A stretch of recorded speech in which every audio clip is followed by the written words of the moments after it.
บ่ได้เลยว่ะกับบุ้งกับบุ้งมันดังอ่ะตาเป็นมันดังอ่ะ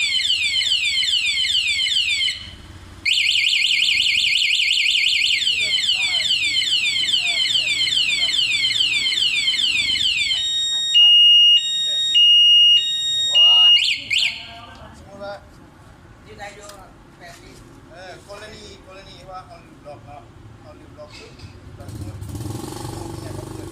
มันเสียงเกมที่เขาเปิดรถเขาสตาร์ทไปปุ๊บเขาเห็นประมาณ100 เมตรมันถูกล็อกปุ๊บแต่ติดมันจะดับแต่ติดดับเลยโดยจักดับสมมติว่าอันนี้เขาล็อกเนาะแล้วมีคนมาตอมรถปุ๊บสมมติว่าเขาตอมรถจะดังเดือดกัน5 บาทมีขันกวนอีกตัวเนี้ยปุ๊บมันจะดังถ้าเอากดล็อกปุ๊บมันจะเงียบถ้าว่าไม่ยินเสียงรถให้กดล็อกอย่างเดียวกันบางทีมันเขาบุกว่าไม่อย่างกดรถมาละบางทีมันจูบมันอย่างมันเสียบไปเจออะไรกันถ้าเขากดล็อกปุ๊บแล้วมันยังดังเนาะมันยังเงียบเนาะกดล็อกปุ๊บมันยังดังอยู่ขนาด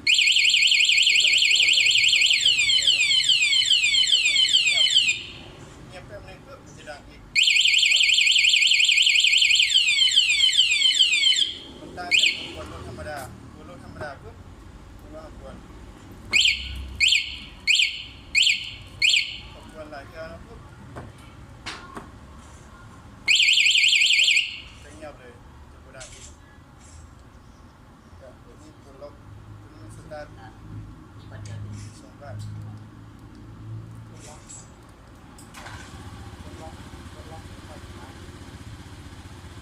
ล็อกไปได้คำนี้หมดนะได้เลยนะสมมติเราล็อกเอาสีดับปุ๊บเอากดที่นี่ล็อกดับเราล็อกเอาสตาร์ทเลยก็ได้มันตั้งจากเกียร์ให้เกียร์ต้องกดล็อกก่อนถ้าเรากดล็อกเสียบปุ๊บจะดังเลยดังมันจะติดก็ได้กดตรงนี้ไปสตาร์ทได้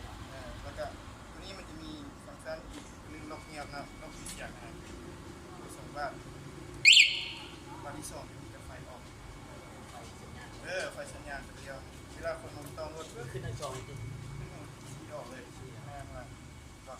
จะมีเสียงจะไฟขึ้นมาก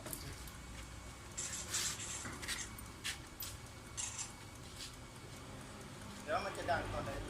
ดังตอนที่ว่าโชว์ยัง คุณรู้นะนะ กระเจี๊ยบเขากระย่ารัวกระเจี๊ยบอีกกระเจี๊ยบตรงนี้มันหักกระเจี๊ยบนะ โอ้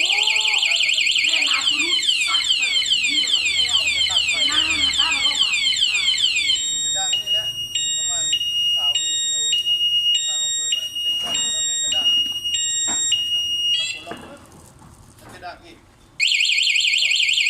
เป็นตัวให้จะปลดล็อกอย่างเงี้ยถ้าเขาปลดล็อกแล้วมันยังดังแสดงว่ามีคนเปิดกระเจี๊ยบแล้วตัวนี้มันเป็นซอฟต์รถเวลาเขาจอดบนจอดรถก็ยาส่วนใหญ่รถซอฟต์ไปไฟไม่เสียว่าจะมีไฟมุ่งทางเราเขาจะ ตักที่บ้านพี่น้อง การพิจิตร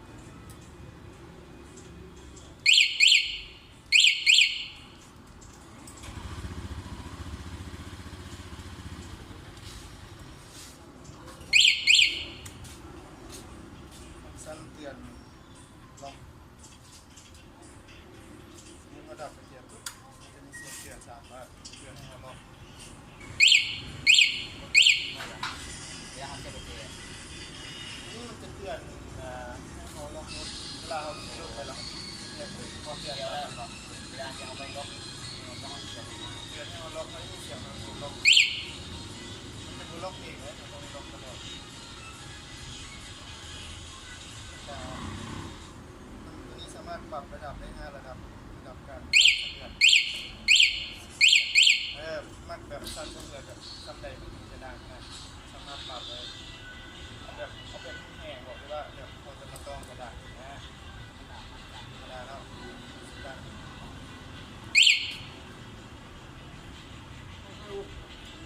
แล้วปล่อยไปเต้ดัง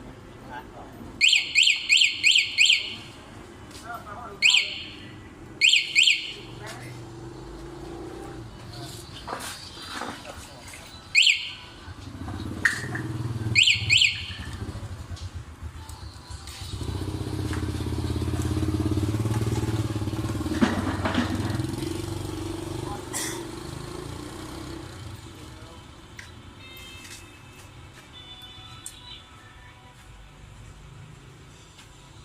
ตอนนี้ลงไป